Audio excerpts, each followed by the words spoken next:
Baik anak-anakku sekalian, nama saya Joko Sunarto. Pangkat saya itu, saya dinas di Polresta Balikpapan. Tentunya anak-anak tahu Polresta Balikpapan itu di Kelandasan, ya, di Kelandasan. Saya dinas mulai tahun 86 sudah ada di Balikpapan. Kemudian di berbagai bidang tugas sudah saya pernah dinas. Jadi sekarang ada di bagian pembinaan kepada masyarakat. Baik anak-anakku sekalian, yang harus kita perhatikan di era modern, di generasi milenial ini ada beberapa hal yang harus disikapi bersama. Karena apa? Kondisi negeri kita hari ini, ya kita tahu semua bahwa sangat mengkhawatirkan, terutama di bidang perkembangan remaja dan pemuda. Karena banyak anak-anak remaja kita yang hari ini terperosok dengan hal-hal yang merugikan dia dan merugikan masyarakat dan merugikan keluarga, terutama dengan narkoba ini. Karena Balikpapan termasuk kota tujuan, bukan lagi menjadi kota transit penyebaran narkotika, yang terutama jenisnya sabu-sabu anak-anakku sekalian. Ini yang harus bisa menjadi perhatian kita, jangan sampai kita nyentuh barang tersebut, jangan sampai mencoba-coba, jangan sampai mau ditawari. Itu ya, narkotika sangat membahayakan kita. Balikpapan ranking kedua di Kalimantan Timur penggunaan daripada narkotika. Jadi Balikpapan itu ranking kedua setelah Samarinda, karena memang penduduk Balikpapan lebih banyak dari penduduk Samarinda lebih banyak dari Balikpapan. Ada beberapa tempat yang menjadi sasaran pengedar narkotika, narkoba dalam hal ini di kota kita. Tapi kepolisian Resor Kota Balikpapan sudah mengantisipasi itu dengan melakukan razia-razia, dengan melakukan penindakan-penindakan hukum. Permasalahan remaja hari ini, yang pertama itu merokok anak-anakku sekalian. Betulnya Bapak punya slide, nanti kalau memang ini kurang bisa dipahami, nanti Bapak minta waktu untuk mengulangi kegiatan ini, setelah nanti saya akan melakukan perbaikan-perbaikan. Yang pertama itu merokok, banyak remaja yang mulai belajar merokok. Kemudian yang kedua, banyak remaja yang kecanduan alkohol, minuman yang beralkohol. Yang ketiga, narkotika. Narkotika ini termasuk di dalamnya pil-pil berbahaya, double L, Nipam, pil-pil yang sebetulnya obat-obatan ini digunakan oleh dokter untuk pengobatan tertentu. Contohnya yang double L, Nipam itu sebetulnya untuk mengobati orang yang kena penyakit anjing gila.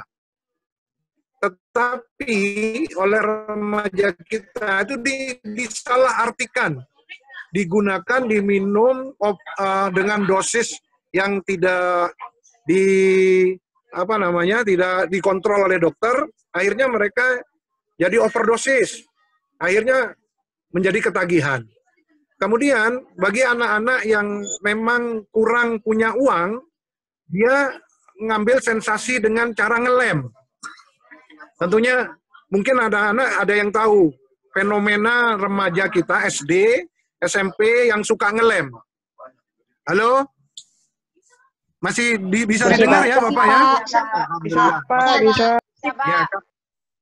Oke, ya saya lanjutkan. Ngelem itu ya, tahu ya? Ada yang tahu nggak anak-anakku? Coba salah satu jawab. Ngelem, ada nggak pernah lihat anak Balikpapan kecil SD atau SMP yang sudah ngelem? Belum pernah, Pak. Pernah. Aku belum pernah. Iya, pernah. Aku pernah lihat, Pak. Ya, bagus. Berarti jauh dari hal itu. Padahal di Balikpapan banyak. Bapak punya foto-fotonya sebetulnya. Dan sudah Bapak siapkan tadi malam. Bapak sudah coba dengan Bapak menjadi host di rumah. Bapak coba bisa, enak. Tapi tahu-tahu kok tadi hilang. Sampai sekarang masih belum ketemu nih kenapa penyakitnya. Yaitu ngelem ya. Kemudian yang berikutnya, permasalahan remaja. Yang pertama tadi Bapak ulangi, merokok, alkohol, narkotika, termasuk pil-pil berbahaya, ngelem, dan yang berikutnya perkelahian pelajar, perkelahian kelompok. Ini di Balikpapan juga ada. Ada anak SD yang saling serang antara SD 1 dengan SD yang lain. Ini terjadi dan Bapak menangani langsung. Ya, ada salah satu SD di Kecamatan Balikpapan Tengah. Udah, itu aja. Nggak usah saya sebutkan nomor SD-nya ya. Baik. Kemudian meningkat lagi usia anak-anak remaja ini, kemudian dia mulai kebut-kebutan liar atau balapan liar. Dan ada lagi yang sangat memprihatinkan yaitu perilaku seks bebas. Itulah permasalahan-permasalahan yang terjadi kepada remaja termasuk di Balikpapan. Baik anak-anak sekalian, saya masuk ke fokus saja kepada narkotika. Bahwa yang disebut dengan narkoba itu adalah zat, ya, zat, saya ulangi, narkoba adalah zat atau bahan yang dapat mempengaruhi kesadaran. Bapak ulangi, kalau mau perlu dicatat, silakan dicatat. Narkoba adalah zat atau bahan yang dapat mempengaruhi kesadaran, pikiran dan perilaku penggunanya, serta dapat menimbulkan ketergantungan, garis miring atau adiksi. Bisa? Terlalu cepat atau gimana? Halo? Diulangin lagi, Pak. Bisa diulangi. Ya, Bapak ulangi. Baik. Ya, siapa ini yang minta diulangi? Namanya? Elgar. Ya, ya. Bagus, berani, bagus. Ya. Narkoba adalah zat atau bahan yang dapat mempengaruhi kesadaran. Sampai di situ dulu. Narkoba adalah zat atau bahan yang dapat mempengaruhi kesadaran, pikiran dan perilaku penggunanya, serta dapat menimbulkan ketergantungan atau adiksi. Sudah? Sudah ya? Baik, pelanggaran terhadap narkotika ini, anak-anakku, diatur oleh Undang-Undang Nomor 35 Tahun 2009. Undang-Undang Nomor 35 Tahun 2009, ya. Itu yang mengatur tentang narkotika ini. Hukumannya berapa, terus contoh-contohnya yang tidak boleh digunakan ini apa, itu ada dalam undang-undang itu. Ya, Undang-Undang Nomor 35, termasuk ancaman hukuman dendanya dan dendanya. Ya. Baik, anak-anakku sekalian, kondisi saat ini, kondisi narkotika ini menjadi kejahatan yang sangat serius dan menimpa segenap lapisan masyarakat, tergantung stratanya. Kalau anak-anak ya yang itu Bapak sampaikan dia ngelem, ya, ngelem itu contohnya ini ya, ada lem mereknya Fox. Itu sebetulnya lem kayu, lem sepatu yang tukang itu, yang dikonsumsi oleh tukang. Kemudian lem itu ditaruh di dalam gelas segini. Lem itu dituang di dalam gelas ini, baru dia ambil sedotan, udara yang menyengat. Adik-adik atau anak-anak pernah pasti kalau ada petugas ngelem-ngelem pasti hawanya itu menyengat hidung kan? Nah itu dikasih sedotan, baru dihirup di hidung, dihisap gini. Nah, begini caranya mereka ngelem. Itu kemudian lem itu mengandung zat adiktif. Inilah yang merusak susunan saraf pusat di otak kita. Jadi semua obat-obatan, semua jenis narkoba itu mengandung zat adiktif. Zat adiktif inilah yang masuk kalau dia dihirup melalui udara, hidung, paru-paru, terus masuk ke otak. Kalau dia yang disuntikkan di tangan, melalui edaran darah, masuk terus ke semua organ, termasuk di sasaran di susunan saraf pusat. Kalau yang diminum, alkohol, minuman beralkohol, itu juga masuk ke dalam perut, diserap, dalam perut diproses, kemudian masuk melalui aliran darah, langsung juga ke otak. Semua jenisnya narkotika, obat-obatan terlarang, mengandung zat adiktif. Zat adiktif inilah yang dapat merusak jaringan susunan saraf pusat manusia penggunanya. Itu anak-anakku. Makanya nggak boleh kita kenal sama sekali. Nggak boleh mencoba. Jangankan mencoba. Kenal saja jangan. Atau duduk di satu majelis yang bersama dengan orang-orang yang menggunakan narkotika, itu akan sangat berpengaruh kepada kita. Karena pasti kita akan dicoba. Contohnya gini, kalau teman kita lagi belajar merokok, ya, kita datang di situ, nimbrung di situ, kira-kira kita sama teman kita disuruh apa? Jawab satu orang. Aku, Pak. Jawabannya apa? Kira-kira kita diajarin apa? Diajakin untuk merokok juga. Merokok juga. Bagus. Siapa namanya? Christian Chen. Ya, Christian Chen, terima kasih. Bagus, jawaban yang sangat tepat. Kalau kita duduk dengan orang yang suka main judi, kira-kira kita juga diajarin judi toh? Yang lain boleh jawab? Ya. Ya. Betul.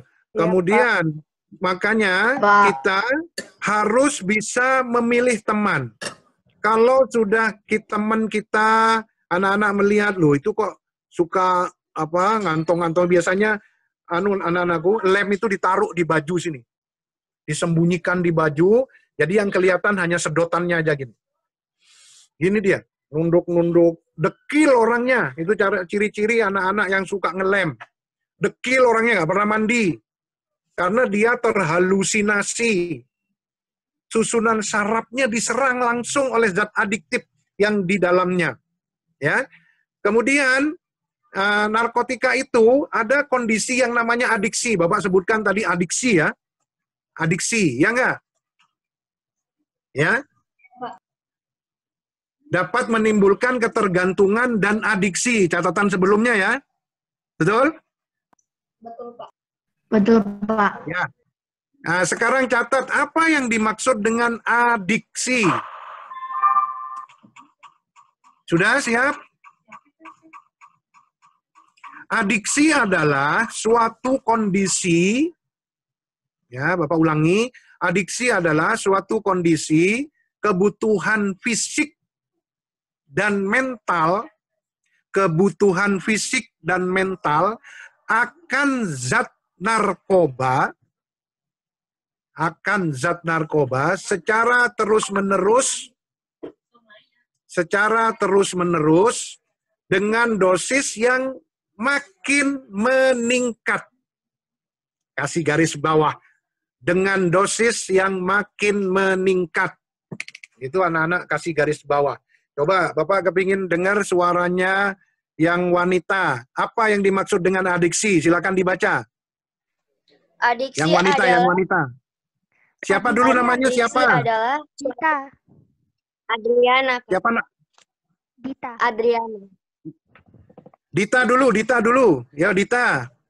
Suatu kondisi kebutuhan fisik dan mental akan zat narkoba secara terus-menerus dengan dosis yang akan semakin meningkat. Ya, satunya tadi siapa? Satunya? Adriana. Satunya? Adriana, coba. Adriana, baca juga. Baca, Adriana, baca. Adiksi adalah suatu kondisi kebutuhan fisik dan mental akan zat narkoba secara terus-menerus dengan dosis yang makin meningkat. Ya, kalau orang sudah terkena yang namanya adiksi ini, anak-anakku, contoh nih, hari ini belajar merokok 1 batang. Sukses dia. Belajar merokok 1 batang bisa, walaupun sedikit terbatuk-batuk awalnya. Besok dia nggak akan pernah 1 batang lagi. Maka akan meningkat karena di dalam rokok ada nikotin, di dalam nikotin juga ada zat adiktif. Paham itu? Ya. Maka besok dia nggak akan 1 batang, karena ada akan nambah. Adiksinya terus meningkat. Kondisinya, kebutuhannya terus ingin nambah terus gitu. Sama dengan orang kecanduan narkotika. Contoh ya, anak-anakku sekalian, ini bukan untuk ditiru, Bapak kasih contoh. Ada pecandu sabu-sabu. Narkotika yang paling bahaya itu sabu-sabu. Bentuknya kristal seperti gula. Cara penggunaannya, Bapak kenalkan aja supaya kalian tahu. Bukan untuk ditiru. Sekali lagi, ada tulisannya di bawah ini. Tidak untuk ditiru. Ya, ini ambil kemudian aluminium foil. Mereka penggunanya gitu. Ini yang kelas-kelas rendahan. Yang nggak punya duit banyak. Dia beli paket hemat. Sabu-sabu paket hemat, 1 plastik yang biasanya untuk tempat obat itu, anak-anak kan tahu kan, itu isinya 0,5 gram. Harganya 50.000. Itu yang paling murah, 50.000. Ditaruh di atas aluminium foil.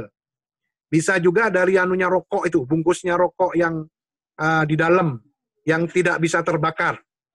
Kemudian mereka ambil korek, di bawahnya sini dibakar.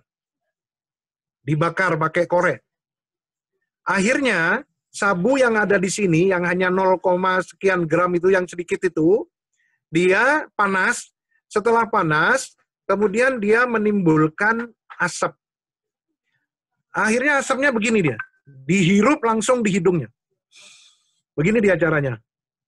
Ya, hari ini dia pakai 0,5 gram. Setelah itu, masuk ke dalam saluran pernapasannya dia, kemudian diserap oleh darahnya, diedarkan ke seluruh tubuhnya, naik ke otaknya, ke susunan saraf pusatnya, muncullah yang namanya adiksi. Ya. Kemudian dia akan ketergantungan. Besok dia beli 2. Berapa berarti kalau 2? 100.000. 100.000. Ya, 100.000. Itulah yang dimaksudkan dengan adiksi, anak-anakku. Paham ya? Adiksi itu begitu. Nah, berikutnya lagi, dia akan minta terus, karena apa? Kalau nggak pakai, istilahnya, dia akan menjadi sakit. Sakit dalam hal ini ketergantungan yang sangat, badannya menggigil, semuanya linu-linu, badannya ini merasa linu semua dia. Itulah yang disebut dengan sakau. Apa? Sakau. Sakau. Itu istilahnya orang pengguna narkoba yang merasa sakit. Berasal dari kata sakit, dirubah sama mereka jadi sakau. Nah, kalau sudah sakau, dia nggak kerja, masih sekolah, akhirnya anak-anakku sekalian, bagaimana supaya dapat uang? Nah, ini permasalahan berikutnya. Akhirnya dia nyolong. Mencuri supaya dapat duit untuk beli sabu. Itu. Makanya Bapak katakan jangan dekat. Dekat saja jangan. Apalagi nyicipin. Kalau teh manis seperti ini boleh nih dicicipin nih. Enak, manis kan? Gak apa-apa. Ya, Pak Joko haus ya, maaf ya. Ya, itu. Paham sudah kondisi adiksi? Ayo yang belum pernah ngomong-ngomong. Paham kondisi adiksi? Paham, Pak. Baik. Kemudian narkotika itu, anak-anakku sekalian, terdiri dari berbagai macam. Yang pertama, yang dari sintetis. Ya, dari sintetis ini diolah oleh pabrik. Ada yang padat, ada yang cair. Ya, macam-macamnya banyak. Contoh-contohnya mudah-mudahan nanti ada waktu lagi Bapak tampilkan slide, atau nanti kalau sudah ada tatap muka di sekolah, Bapak minta waktu kepada kepala sekolah untuk bisa ketemu dengan anak-anak. Karena yang SMP sudah pernah Bapak masuk, SMP apa ya, yang di sebelah SD kalian itu SMP apa? Lupa namanya Bapak. Santo Mikael. Nah, ya, itu Bapak pernah diundang ke sana. Ya, Bapak langsung datang. Karena pandemi ini sudah sekarang stop melalui daring saja. Alhamdulillah, enggak apa-apa, masih bisa ketemu anak-anak. Walaupun yang tampil satu-satu itu ya. Itu, yang pertama sintetis. Ini dibuat di pabrik. Sebetulnya, zat narkoba ini digunakan untuk kedokteran. Jadi dokter yang punya domain untuk menggunakan ini. Untuk apa? Kalau ada orang yang lagi mau dioperasi, sakit, itu ada pengobatan dengan dosis yang dokter saja yang tahu. Tidak menimbulkan adiksi. Tidak menimbulkan ketergantungan. Ya, contohnya yang disuntikan, jenis morfin. Orang yang punya gangguan jiwa yang sangat berat, stres dan lain sebagainya, dia ngamuk, ya, maka disuntik itu supaya dia tenang, tapi dengan pengawasan dokter, dengan dosis yang terukur. Nah, kalau digunakan oleh pengguna narkoba, dia sembarangan, nyuntiknya aja sembarangan, dengan dosis yang dia nggak apa-pokoknya asal aja.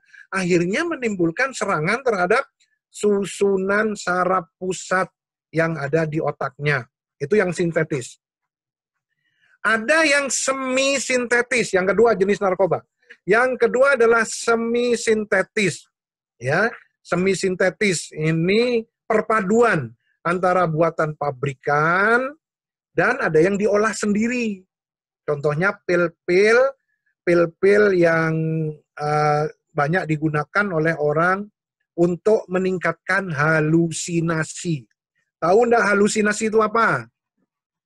Tahu. Siapa yang bisa jawab? Kayak bayangan. Betul.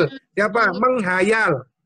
Ya, halusinasi itu menghayal aja, orang menghayal aja, ya. Itu yang semi sintetis.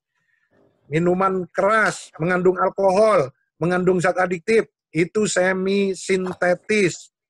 Dan ada lagi anak-anakku yang ketiga, sekarang jenisnya yang ketiga. Jenis ketiga dari tumbuhan. Ada enggak ya tumbuhan yang mengandung narkotika? Ada. Contohnya ganja, koka. Ganja ini tidak ada koka ini tidak ada di Indonesia. Kalau ganja banyak, karena bisa ditanam di mana-mana, terutama wilayah Sumatera Utara dan sana, subur di sana. Di Kaltim juga ada, sudah mulai dikembangkan bagi orang-orang yang punya niat jahat, ditanam di Kaltim. Ada, di Balikpapan belum pernah ketemu. Belum pernah ada, alhamdulillah. Jadi itu ya, itu. Kemudian ada lagi jenis buah yang ada sebetulnya contoh gambarnya, tapi nggak bisa tampil ke anak-anak, mohon maaf. Itu, jadi ada yang dari jenis tumbuhan. Termasuk di dalam yang ada di Indonesia saja, Bapak contohkan yaitu ganja. Kayak singkong. Daunnya kayak singkong tapi lebih kecil. Nah, itu cara kerjanya dipotong, bukan cara kerjanya ya, cara mereka menikmati itu, sensasi narkobanya, dijemur, dikeringkan. Ya, yang dikeringkan kemudian digulung kayak rokok baru diisep seperti orang merokok. Itu ganja. Ada lagi yang masih muda daunnya, dipotong-potong kecil-kecil, kemudian dicampur dengan olahan-olahan masakan. Sebetulnya ini menu atau resep tradisional untuk menyehatkan, tapi sama anak zaman now yang kebanyakan micin, ya, ukurannya nggak karu-karuan. Pokoknya di kerajang baru dicampur, ya mabok lah dia. Nyerang juga ke susunan saraf pusatnya, anak-anakku sekalian. Jadi gitu ya. Ada 3 ya. Ada 3 jenisnya, sintetis, semi-sintetis, dan yang dari tumbuhan. Semuanya berbahaya. Ya, paham? Semuanya berbahaya. Baik. Sampai di sini ada yang ditanya. Sebelum Bapak masuk, Bapak tambahin lagi faktor-faktor yang sangat mempengaruhi atau memicu kenapa sih anak remaja termasuk di Balikpapan banyak yang bermasalah. Sampai di sini, sampai yang 3 jenis narkoba dan yang sebelumnya adiksi ataupun pengertian dari narkoba, ada yang ditanyakan enggak? Silakan. Bapak minum lagi ya.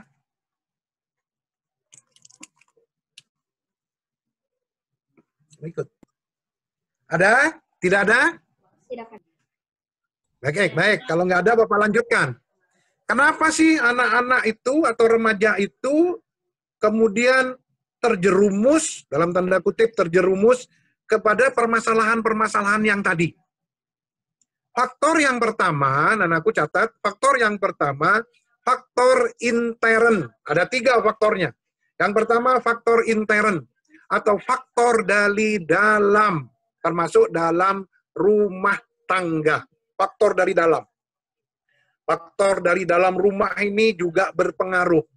Kenapa? Contohnya, rumah tangga yang broken home. Anak yang kurang mendapatkan perhatian dari kedua orang tuanya. Atau ayah bundanya sibuk sama-sama bekerja. Ayahnya bekerja di lokasi, jarang pulang. Pulang-pulang paling 1 minggu, kemudian sebulan dia di lokasi. Ya, akhirnya anaknya kurang perhatian dari ayah. Ya, ayah nggak ada, kerja sibuk. Ibu ada. Tapi ibu, mohon maaf ibu-ibu, hobinya arisan. Nah, hobinya nge-mall. Akhirnya anak-anak tinggal di rumah. Ini juga berpengaruh. Pengaruh ini namanya faktor intern. Atau dua-duanya nih ada di rumah. Ayah ada di rumah, kerja jam 5 pulang. Pokoknya ada lah di rumah. Ibu juga ada di rumah. Tapi ayah ibu nggak akur. Ribut terus. Ini supaya jelas anak-anakku juga ya. Bapak atau ayah sama ibu kelahi terus di rumah. Ini anaknya juga akan bermasalah. Karena anaknya akan mencari jati dirinya sendiri. Akhirnya dia nggak kerasan di rumah, akhirnya dia keluar dari rumah mencari lingkungan baru. Nah, ini yang harus waspada anak-anakku sekalian. Ya. Ini faktor yang pertama, faktor dari dalam rumah. Sangat banyak faktor dari dalam rumah ini yang mengakibatkan anak-anak menjadi bermasalah. Termasuk larinya ke narkoba. Faktor yang pertama itu. Faktor yang kedua. Faktor yang kedua adalah faktor lingkungan. Nah ini tadi, di rumah dia tidak mendapatkan kasih sayang dari kedua orang tuanya. Dia langsung keluar mencari lingkungan baru.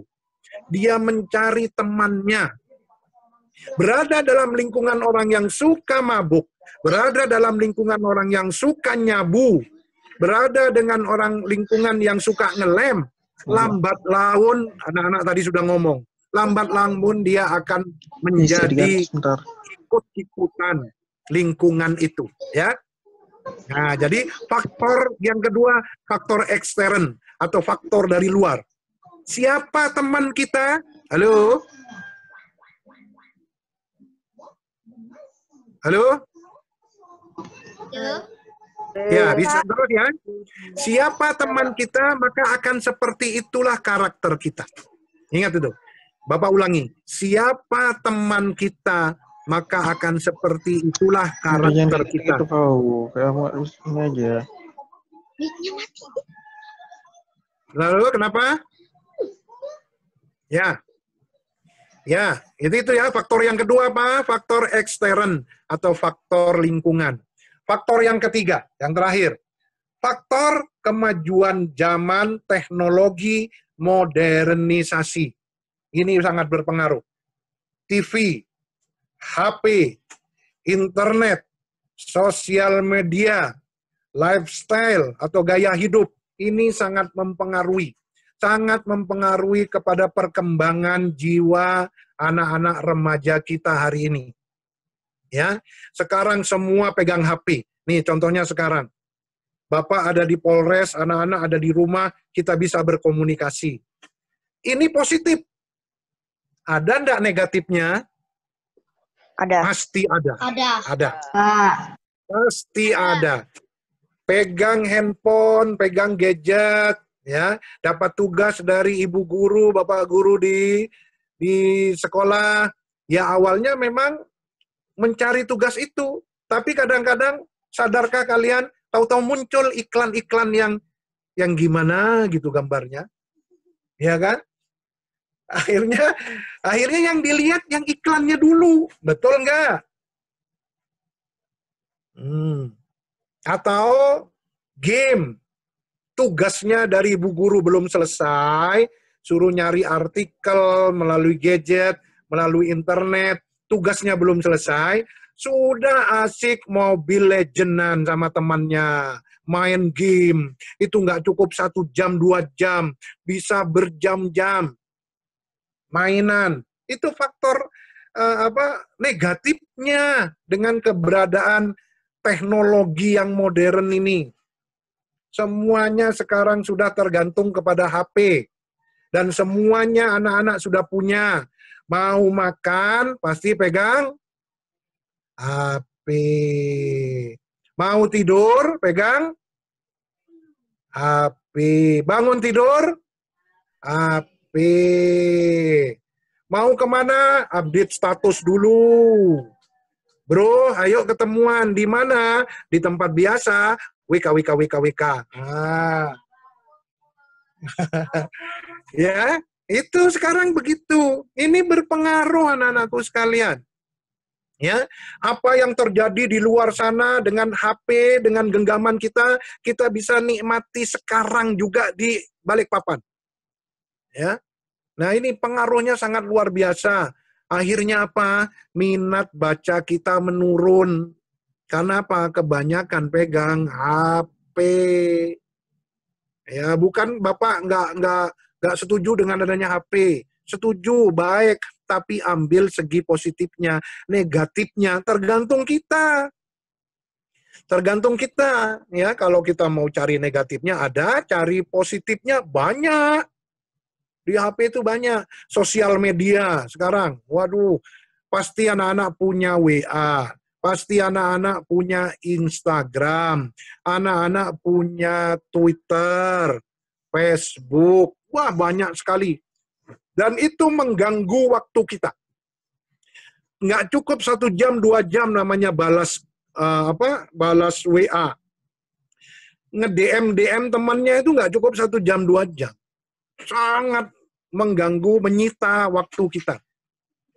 Anak-anakku sekalian, kita nih Balikpapan ini ya, punya perpustakaan yang cukup bagus, representatif, punya pemerintah kota, ada di Gunung Pasir, dekat Telaga, tapi kosong. Nah ini, coba kalau enggak percaya, habis ini anak-anak ke sana, lihat, ada enggak orang baca di sana? Itu pengaruhnya HP. Pengaruhnya HP sangat luar biasa kepada perkembangan remaja kita, anak-anakku sekalian. Kita tergantung sudah sama handphone ini. Ya. Tergantung sekali. Dan itu segi negatifnya menyerang kita semua. Harus disadari. Akhirnya banyak anak-anak bermasalah dengan hukum. Ya, itu salah satu atau faktor-faktor, coba ulangi ada 3, faktor intern, faktor ekstern, dan faktor kemajuan teknologi, modernisasi, dan keterbukaan. TV, handphone, internet, sosial media, dan gaya hidup. Itu anak-anakku sekalian yang bisa Bapak sampaikan. Ada pertanyaan? Silakan kalau ada pertanyaan. Tidak ada. Tidak ada. Yang lain? Bu Guru, ada Ibu Guru ya? Bu Sri? Bu Sri kah? Siap. Gimana Bu Sri? Ya Pak.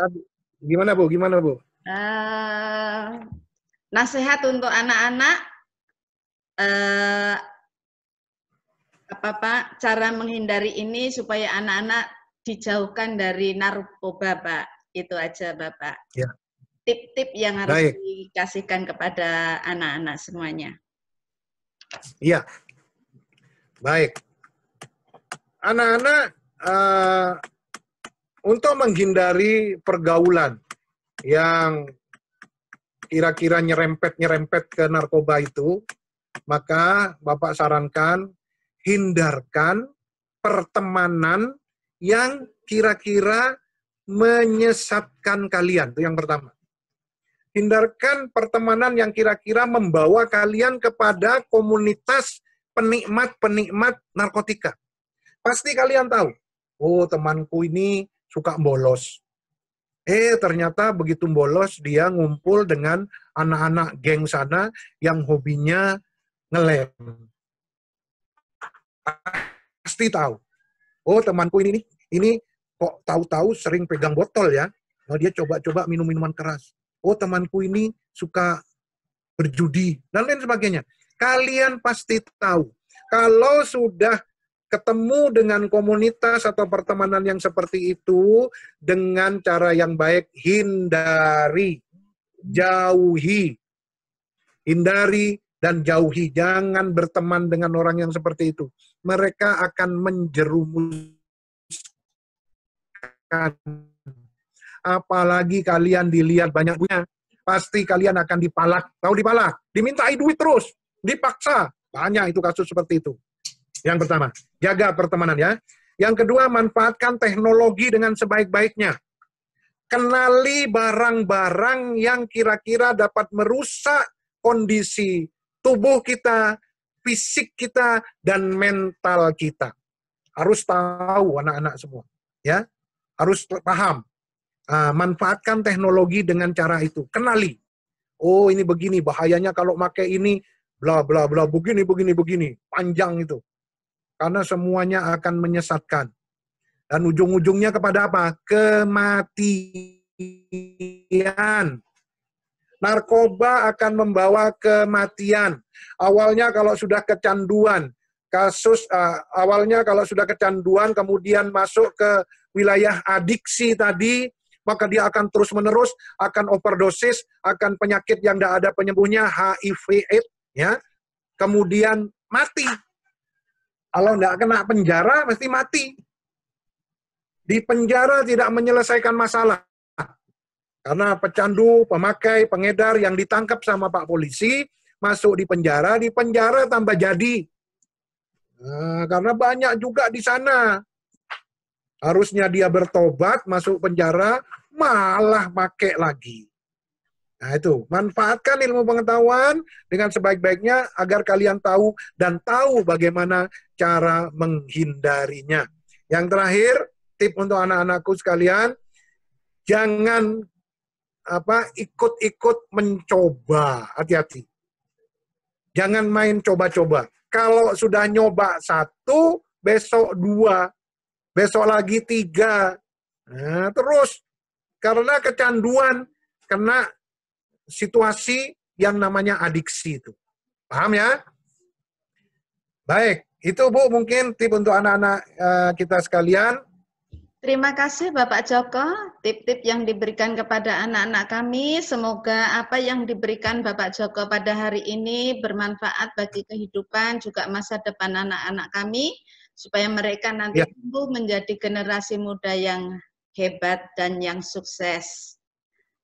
Bapak Joko, amin. kami mewakili Kepala Sekolah kembali mengucapkan banyak terima kasih atas waktu, tenaga, pikiran yang telah disumbangkan kepada sekolah kami. Semoga apa yang diberikan ini menjadi bekal bagi anak-anak didik kami semuanya. Terima kasih Bapak Joko. Apabila ada kekurangan, kesalahan kami mohon maaf yang sebesar-besarnya. Iya Ibu, terima kasih sama-sama. Anak-anak juga ya, jangan sungkan kalau ketemu Pak Joko ditegur ya kalau di jalan.